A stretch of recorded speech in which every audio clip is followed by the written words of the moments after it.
So, good morning and welcome. I'm Susan Smith. My quilting business is Stitched by Susan.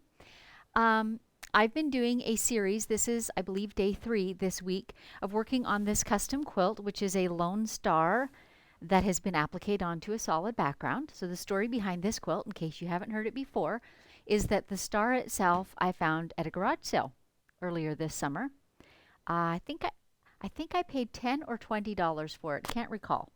But the beauty of it is, being a quilter, I kind of saw a diamond in the rough there, and it was literally rumpled into a ball and in a basket with a bunch of, quilt blocks and scraps and whatever wadded in there. But the colors caught my eye, and of course, I recognized the Lone Star design as well. So I brought it home, thought I'm going to try and salvage it.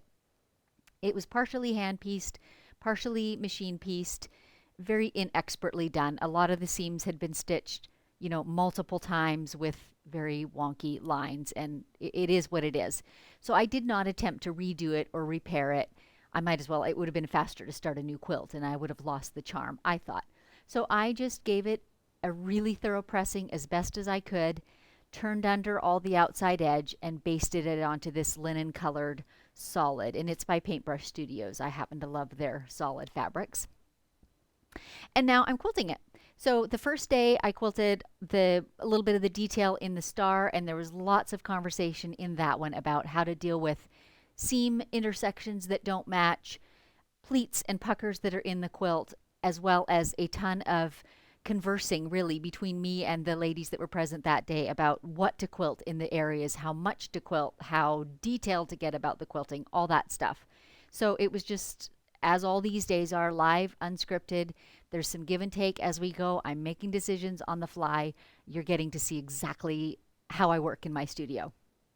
So, I am going to take just a moment this morning to talk about my masterclass, which is coming up next week. And really, I'll just be a minute or two. I don't want to take up too much of the time. But that's one of my purposes for doing these live episodes, is to kind of introduce myself to quilters, and particularly my teaching and quilting style.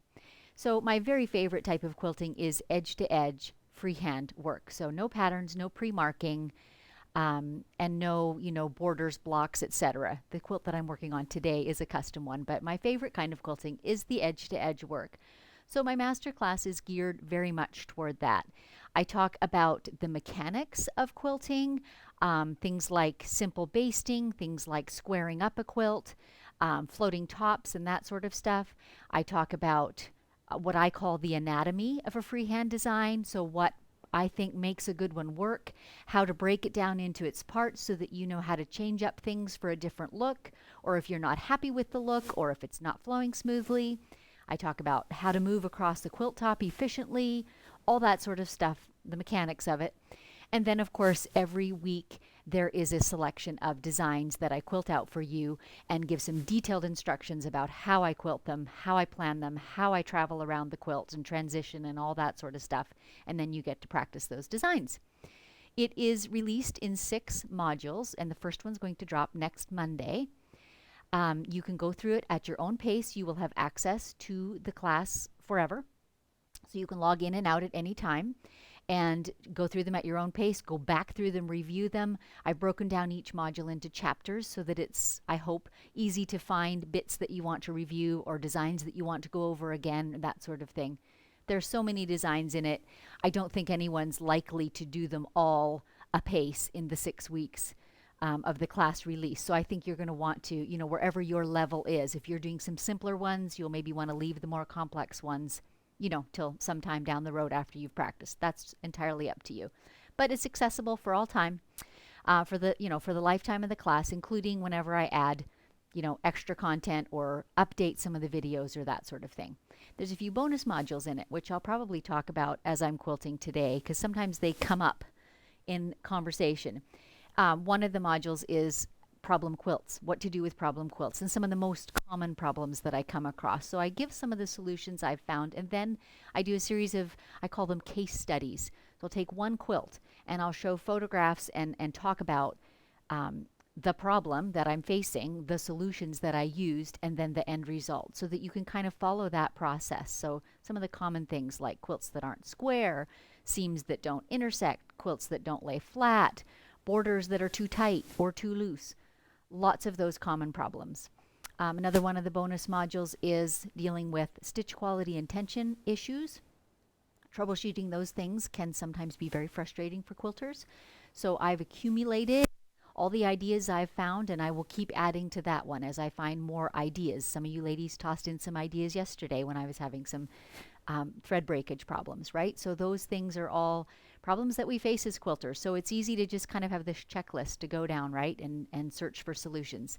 And the other bonus module is applying binding on the long arm, which not a lot of quilters do, but is kind of a nifty technique.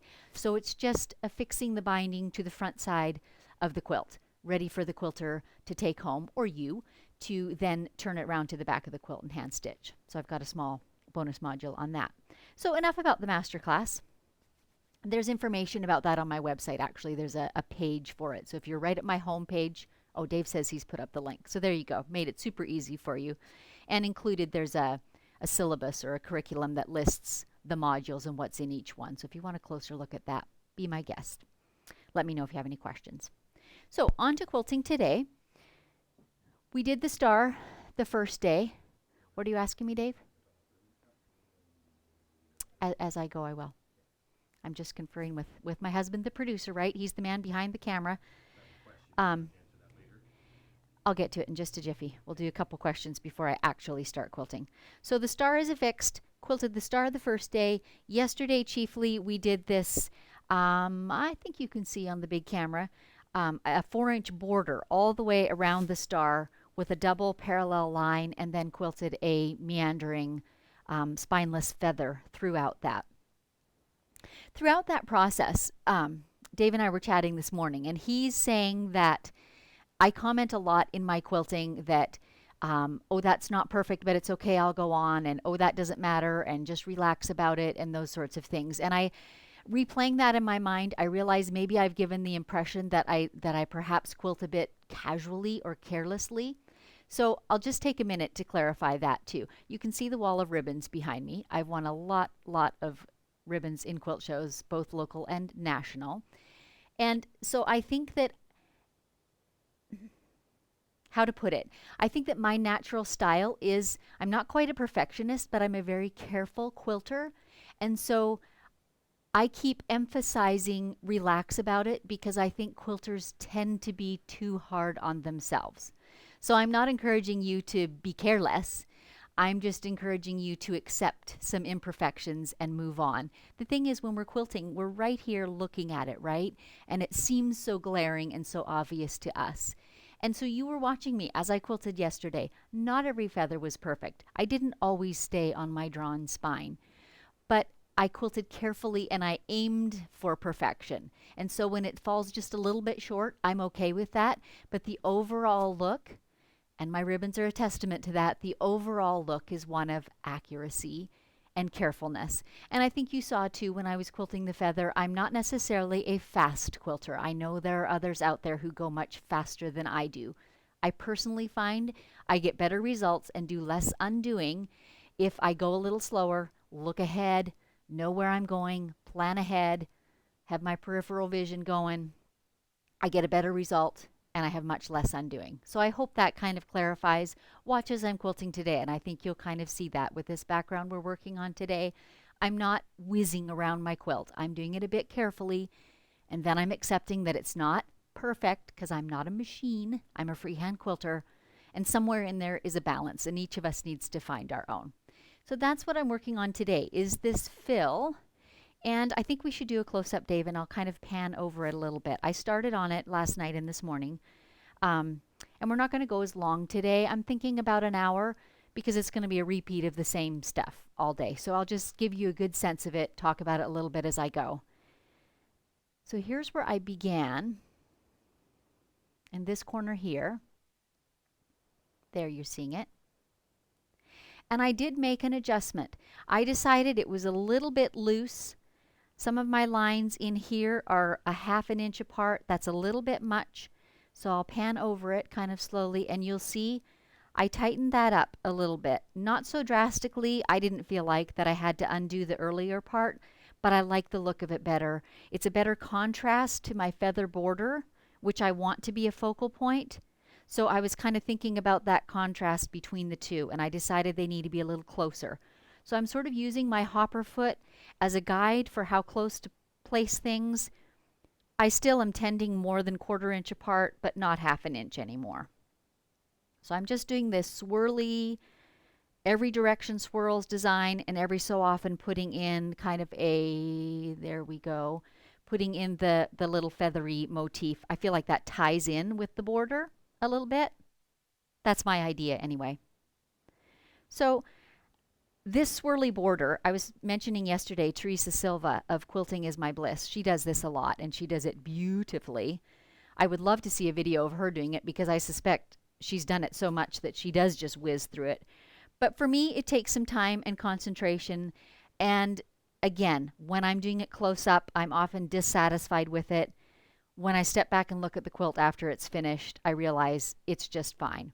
So you'll get to see me pausing, thinking my way through it, but it's very freeform, very organic, and we're just going to start filling. And you'll see right away, yes, if there's a couple questions, I'll answer them. Okay, let's see it. Lisa Stout. Can you explain and show in detail your stitch ripping technique? It looks like something I need to know. Oh, you're too funny, Lisa. Doesn't every one of us need to know that? Unfortunately, I just redid a little bit or undid a little bit right before we got on camera here, so I can't show you that now. But I learned it from, I believe, Natalia Bonner, so you can probably find a good video on her YouTube channel. But basically, it just involves putting a real tight tension on the top thread, like pulling quite hard on your top thread, like what's in your quilt, and then using your seam ripper to snip the thread bottoms that are appearing, and then pull on that top one again, snip, pull and snip. And you can get, 4, 5, or 6 stitches then with every snip. But it does involve pulling out a lot of loose threads afterwards, which I don't think Natalia really focuses on. So do what works for you. Sadly, I find that practice makes perfect when undoing. I've had my kids or my husband come sometimes and help me when I have a lot to undo, and they feel like all thumbs, and I realize I've just gotten used to undoing, and it goes faster and faster the more you practice. Sad but true. Okay, here we go.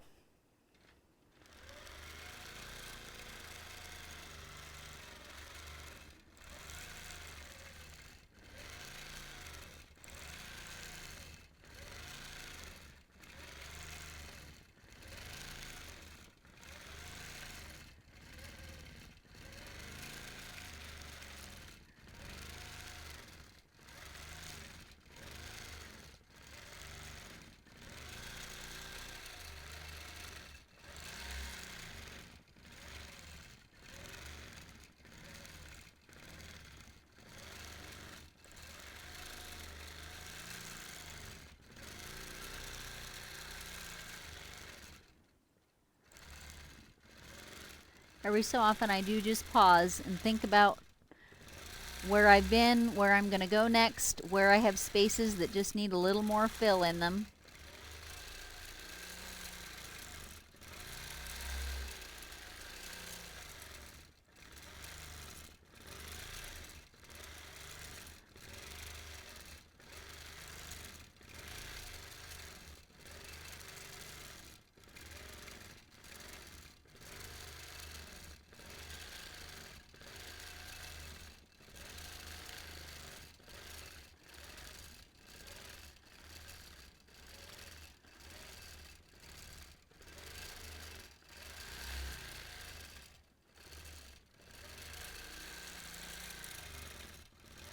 Let's do some feather plumes.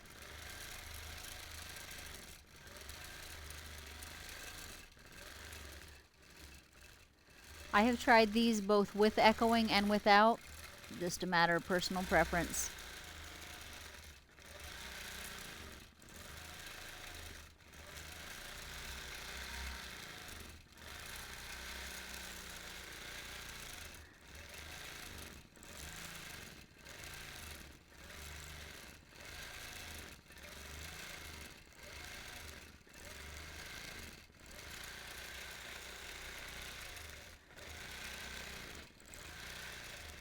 I am endeavoring to make sure that my curlicues go in both directions, like in terms of turning left and right, and also face in all directions.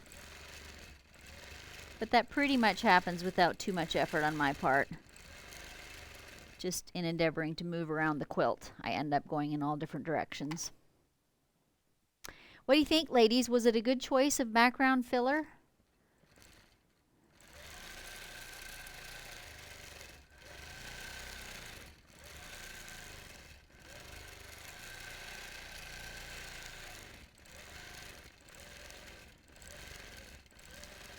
When I need to get out of awkward places, I just do this little bobbing back and forth.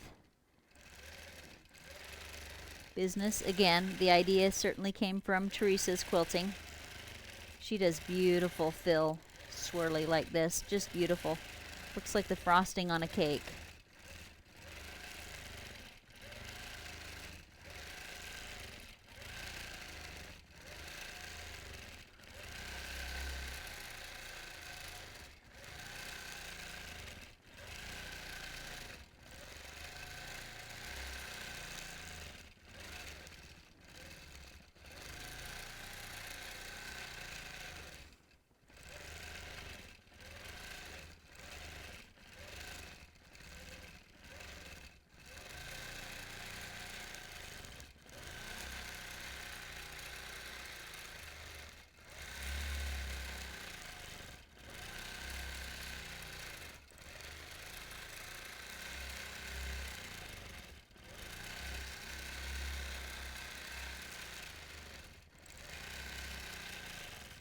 I'll be really honest with you ladies, I don't think that this is my strong suit, this sort of improv quilting.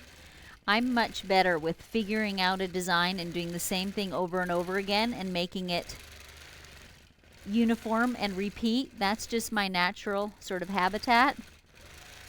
But I do think it's good to stretch ourselves a little bit.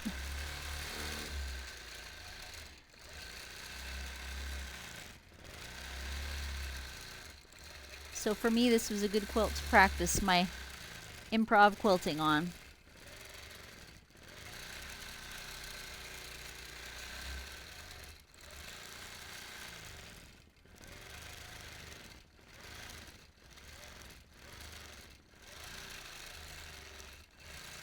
Put a little guy in here.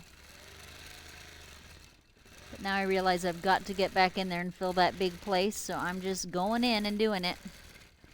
I'll probably end up backtracking a bit on the way out, and that's okay. Gotta do what you gotta do.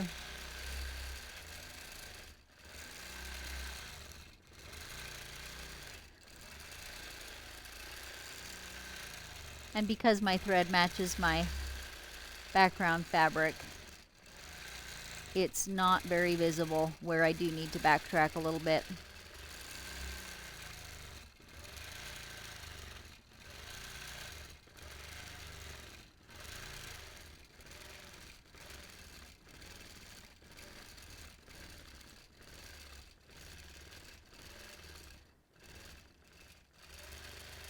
Are we hearing any opinions on the quilting? What do we think? Yeah, sure. I need some back padding right now. Because it is all too easy to second guess yourself when you're doing things like this. No, I'm not. My husband's putting the comments up here for me. Sheila, I think your chosen design complements the feathers. I saw that. Sam, looks great. Great texture. Nice compliment to the overall quilting designs.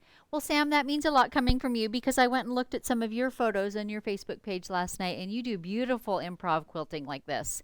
So kudos to you. Laura, love the background fill. What type of thread are you using? Laura, I'm using Isacord 100% poly thread, and it is a 50 weight. And I have it in both the top and the bottom. I have identical thread, top and bottom. Eileen, very nice fill. I love watching your thread path each day. By the end of the post, I'm amazed with how I can anticipate your next move. Gives me confidence in myself. Good. Good. That is exactly my hope with this. I know I've said it before, but I'll say it again. I can still remember approaching a quilt with this paralysis and saying, but I don't know how to do it. I don't know how to move around these echoes. I don't know how to get to the next place. So that was exactly my hope, that this would be an illustration. Doing it live like this in real time would just illustrate how I do it with it, you know, warts and all. So, oh, one more. Sheila, again, I would be leery of those bobbin little tiny pieces getting in the track and messing my flow. The bobbin tiny pieces. Not sure what you mean by the bobbin tiny pieces. Jody, are you stitching in regulated or manual, and at what speed? At the moment, I am in regulated, Jody. If I was doing it manual, I would be slowing it down a fair bit. I don't know, maybe to 35 or 40. I could try it, I guess. I do feel like I pause quite a bit at my points to determine where to go next, and so I've chosen to go in regulated mode. I would not let not having a regulator stop me, though. I would just slow it down until it got reasonably comfortable and go at it. Sheila, are you happy now with the cream color thread choice, or would you have preferred the cinnamon one? Oh, gosh. I'm happy with the choice. I am happy with the choice.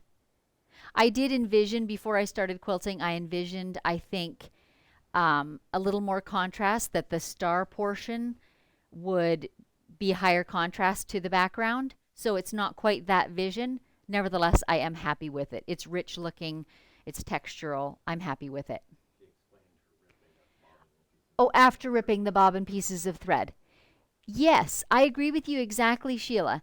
Typically, I have found that if I pull all those little bits from the top, I think all those bits are the bobbin thread, and so I haven't had difficulty with them being underneath. But I will say that Natalia, in her video, makes it look very slick and very sharp, but it is definitely an edited video, and you don't see how she does get rid of all the threads. So, Natalia, we'd like to see some live and unscripted videos. I too believe we need to stretch ourselves. And yes, we're always learning, right? So that's the way we learn, is by doing. Okay, here we go. And I can't talk too much while I'm doing it because it does take, I have to have my head in the game or it gets all wonky.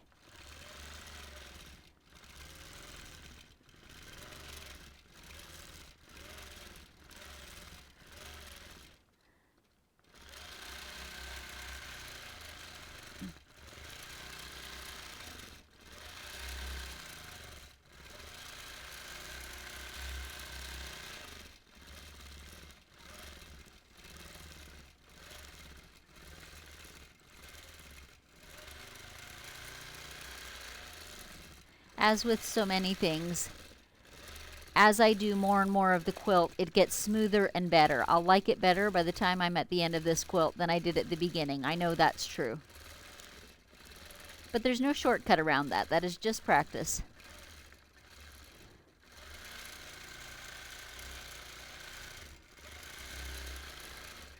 I should have headed back toward the center there. I'm going to get myself into kind of bottleneck. So let's just work our way around.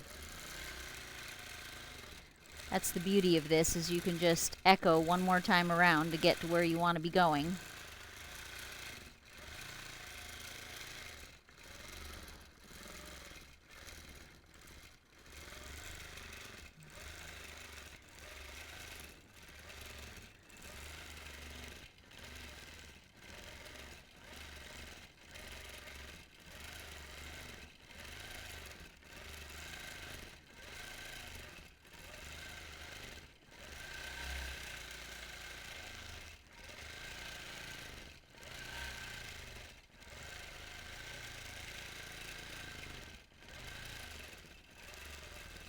And I think if I have learned anything with this design, it's that I don't right off the bat do as many echoes as I think one of these curlicues should have, because I end up echoing it to travel later on, if that makes sense. So this one I feel like needs more echoes, but that's what I'm going to do next, is go back around it to get back over to this area that needs more quilting. So that's about the only tip I really have to offer you, and how to move around on this.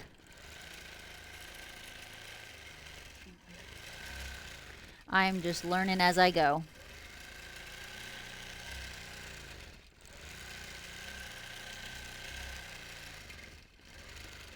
And I'm going to sneak back to this side.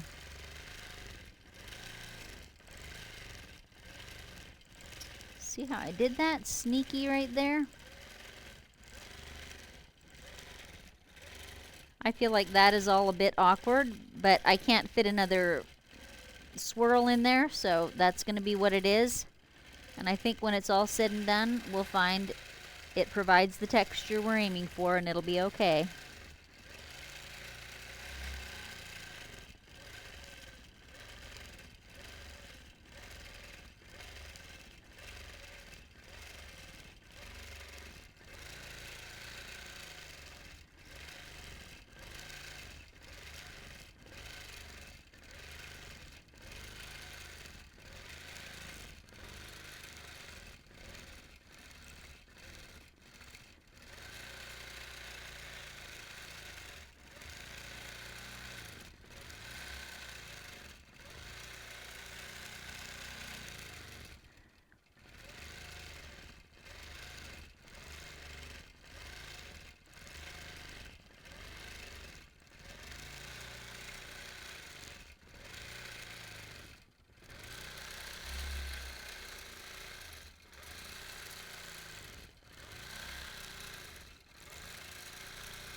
So I'm trying to keep in mind that I don't want any spaces between my elements that would be larger than the spaces between my lines, if that makes sense.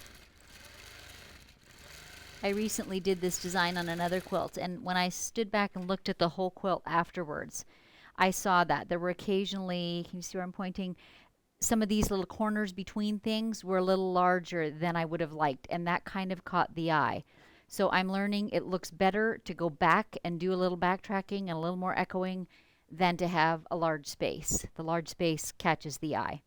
So just be a little critical of your work, and I don't mean that in a bad way. Analyze, maybe that's a better word to use. Step back and see what works and what could maybe be done better next time. And honestly, that's exactly how I approach my freehand work. There are designs that I look back and the way I quilt them now looks quite different than the way I quilted them a few years ago, and I realize I've made changes. The feather webinar that I'm doing this weekend is one good example of that. In the course of that webinar, I show a picture of one of my first all-over feather quilting designs that I did on a whole quilt, and illustrate the changes I've made. And it literally came from looking at what's working and looks pleasing and what's not, and how can I do it differently, and what will change the effect that has and how my eye views it.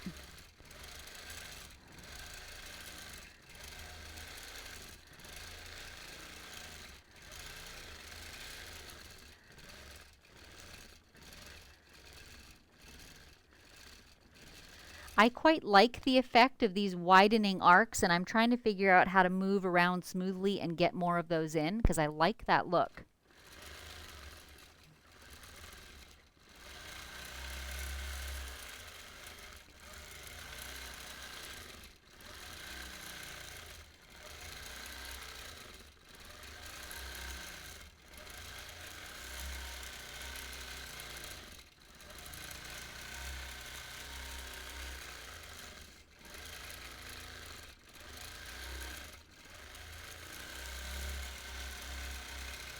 That one's really full.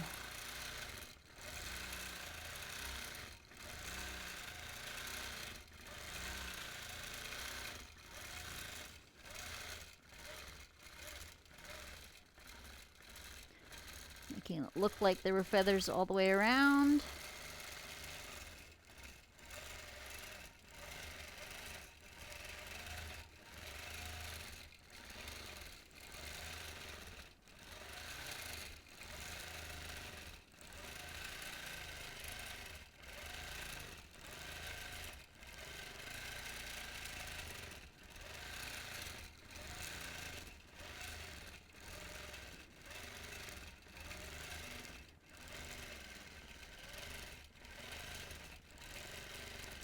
I have a really tight corner. I'm just going to echo my way out of it.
Let's try those widening swirls right here.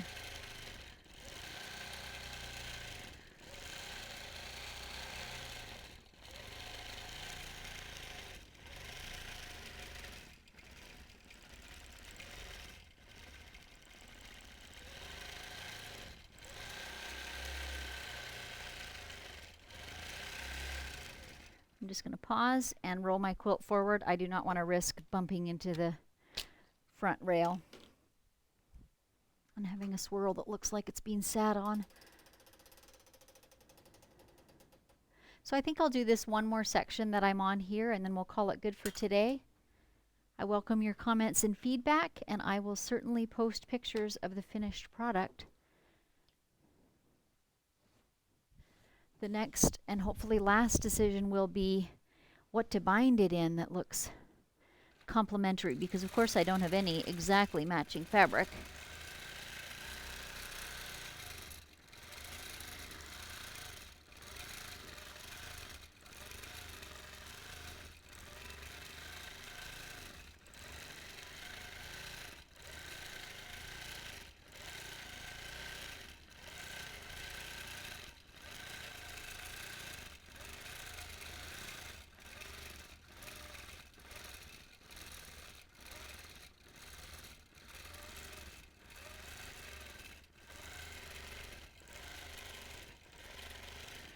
And now I'm really on the wrong side of this. I wish I was on the other side, so I'm just going to work my way around to get back to that corner I still need to fill.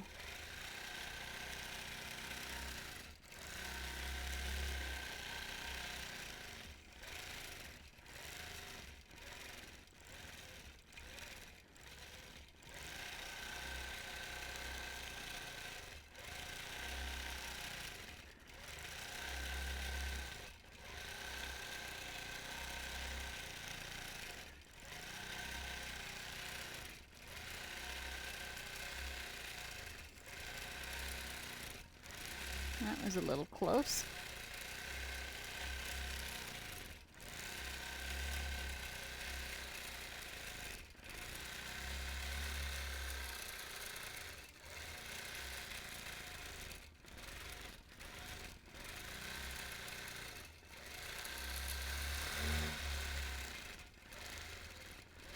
Let's try that widening swirl again.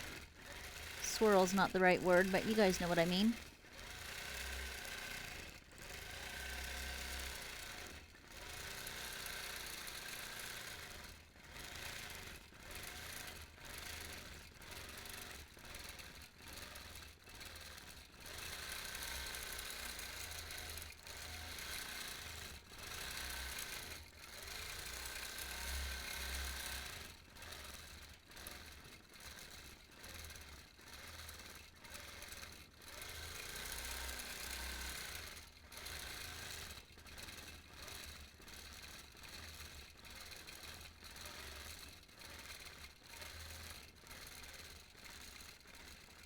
That's a tight little corner in there.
I think we'll, well, let's do a few more in here.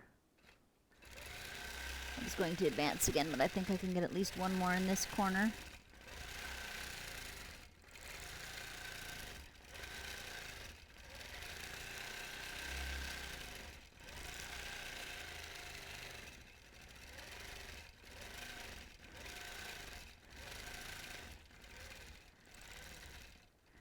This is where I think it becomes very clear that quilting is much like handwriting in that each person's is unique and individual.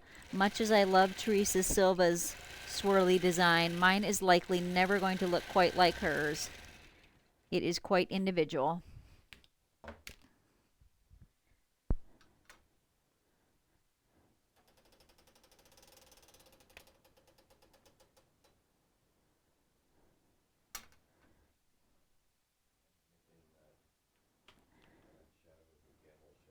The Gamel shadow.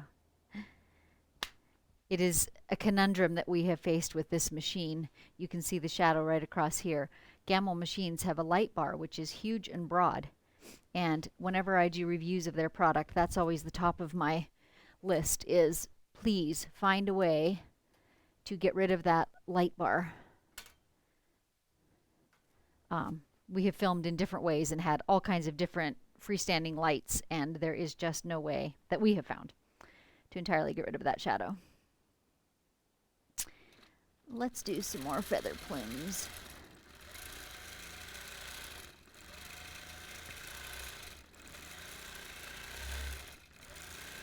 Because I have 8 points on my star, I also have 8 of these sort of triangularly shaped areas. So I'm trying to put 2 or 3 of these feather plumes in each one so that they are fairly evenly dispersed across the quilt.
I don't know if that was the right choice there or not.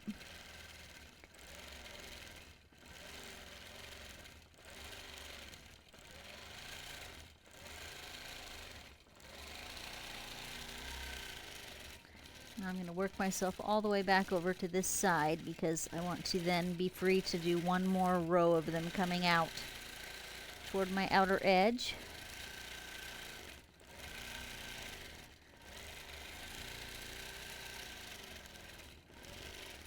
So my choices are not always aesthetic. Sometimes it's just about, well, I got to travel from point A to point B.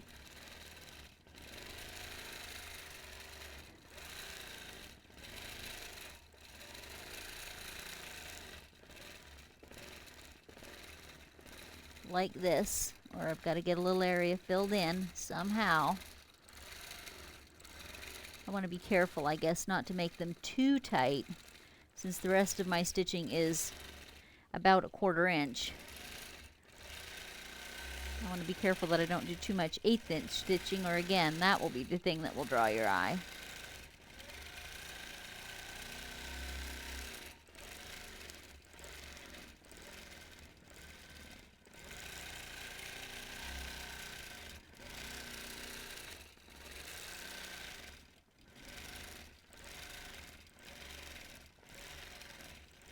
We'll bobble our way all the way out of here.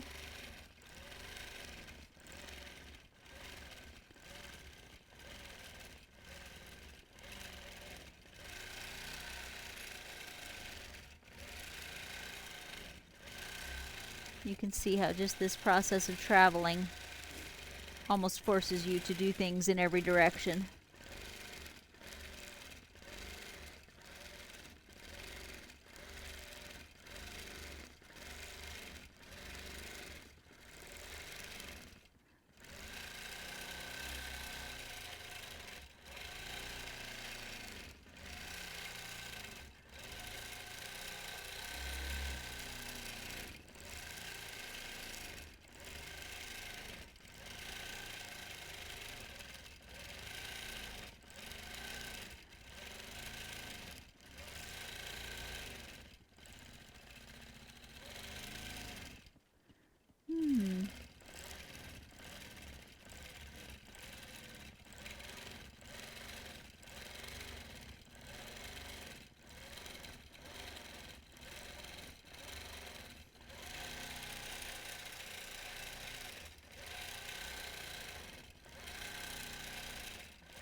Should be doing a few more feather plumes. Looks like I'm out of bobbin thread. I wouldn't have thought I was yet. Let's see if we have a broken thread problem or if it is bobbin thread. I guess this is quite dense quilting, so that's a possibility. Let's have a peek. Yep, we sure are. Okay, so using my usual method, I will go back to my last corner. I'll get a bit of a thread I can pull on, and I'll try and demonstrate Natalia's method a little bit. You need to work your way toward a longer tail on the top that you can really hang on to, because basically you pull on that top and you snip down here with your seam ripper and pull again and snip and pull again and snip. And when you get a longer tail on the top, you can pull a little harder, wrap it around your fingers a bit and tug just shy of the breaking point of the thread basically. And that pulls up multiple stitches on the bottom and snip, snip, snip. Alrighty. Yeah, so close. Lost the bobbin chicken game today.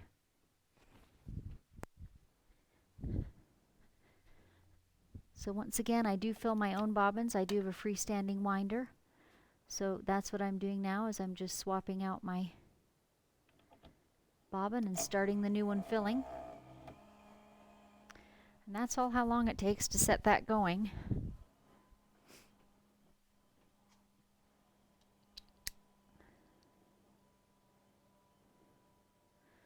I did, by the way, take time overnight to thoroughly clean my machine. I have a tiny little air compressor in my sewing room. Cleaned all the lint out really well. Oiled every single port. I usually oil the bobbin area, and at the top of my long arm head, there's wicks that lead down into the whole needle bar. I do those more often. But I did take the time to do a really thorough one last night and oil and dust everything. It is truly amazing. I know that any of you who've quilted, some of you mentioned this yesterday. I know you know it already, but I'll underline it still. It's amazing how much a little lint in the wrong place can interfere with nice stitch formation and can mess with your tension and just generally aggravate you.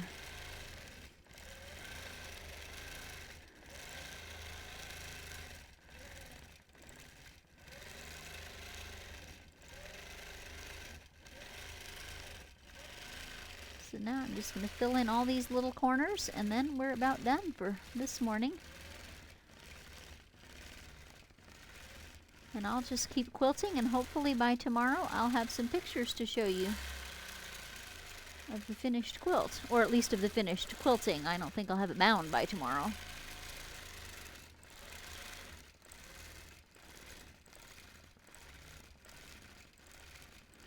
I don't know, these are a little awkward, but it seems like when all is said and done, and you step back and look at the texture, it's okay. Again, I need to remember not to get them too close and tight in there.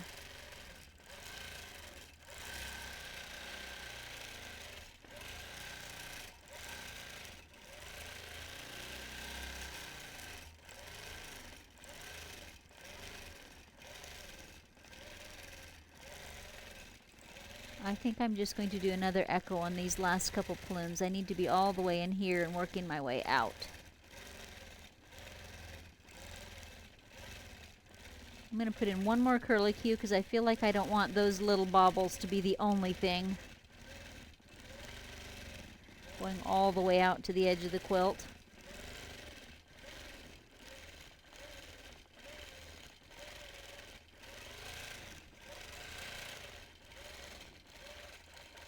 There it is. I will break thread and we'll pan over it a little bit. And that'll do it for today. So the past episodes my husband has loaded onto my YouTube channel. It is also called Stitched by Susan.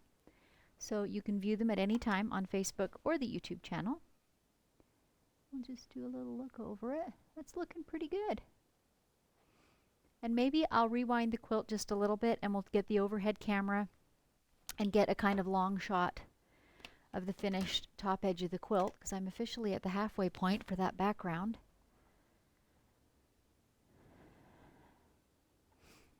We'll just move Lucy off to the side, and I'll rewind it a bit so you can get a good look at the resulting texture.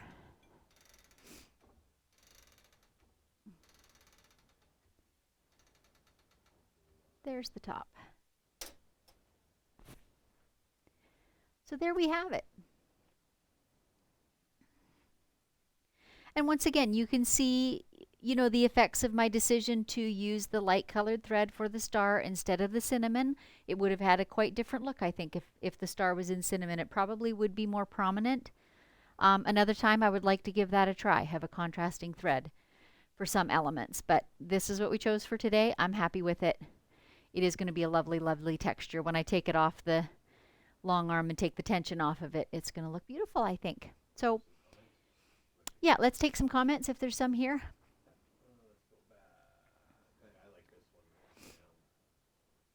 Sam, I always second guess my design choices, then love it, then hate it, and ultimately love it. You know, that is so true. I don't know if I've ever done a custom quilt that I did not really wonder at some point during the quilting process and think, I have wrecked it. I don't like it. And almost all, yeah, I'm with you. You get to the end and you love it. But yeah, you bounce back and forth a few times in between. So I'm glad to hear I'm not the only person that thinks that. Eileen, love the feather fronds you add intermittently. Have never thought to do that. Yeah, they just kind of tie in, I feel like, the feather motif from this border. I encourage, you probably do, but I encourage you to watch other quilters. I have some favorites that I follow frequently because I like the resulting look that they get. It speaks to my style. So follow those sorts of people and lots of ideas. You know, we don't all have to have original ones every single time. We can pick ideas from here and there. And certainly dropping in these intermittent motifs is fun. I'll give you guys a couple ideas. Freebird quilting. Her name is Carolyn Murfreet, I think, and she's out of Australia. She does spectacular freehand quilting, and she uses a lot of negative space in her designs. She's a pattern designer too. And she'll drop in these big, and I mean big, flowers. So they have large, kind of unquilted petals that stay puffy and then fill in around them. Oh, she does beautiful freehand quilting. So that's one place I go for ideas. Teresa Silva, which I've already told you.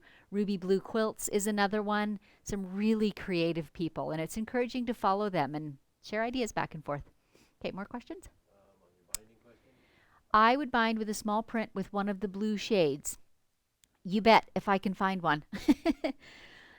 Yeah, it'll just be a matter of kind of what I can find in my stash. I don't live very near to any fabric store, and by that I mean 30 minutes. It's not horrible, but I do try and use what I have, so I'll see what I've got among my fabrics that would possibly match.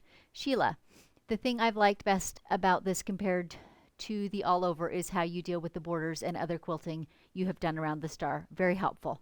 Good.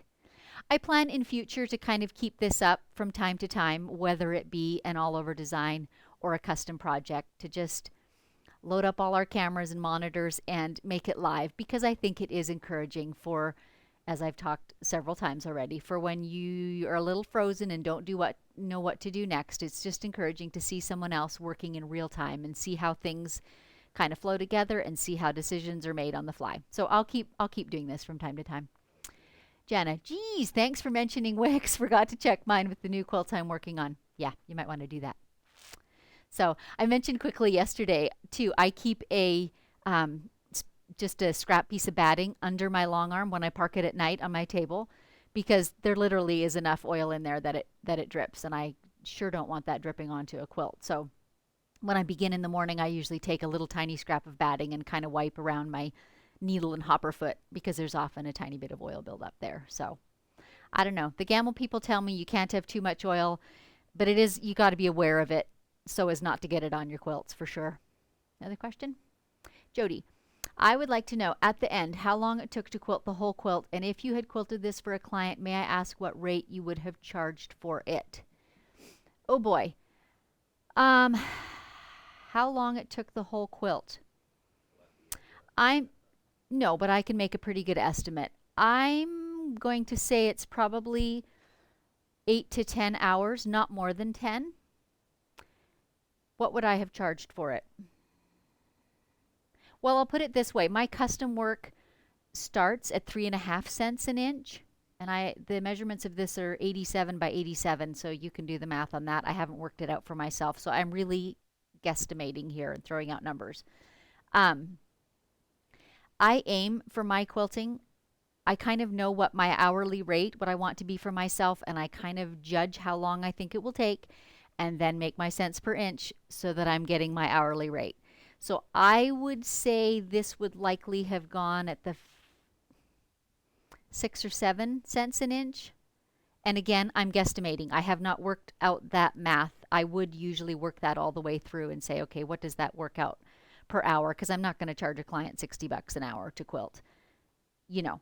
And this is honestly relatively fast for custom quilting. Like the diamonds did not have a ton of detail in them.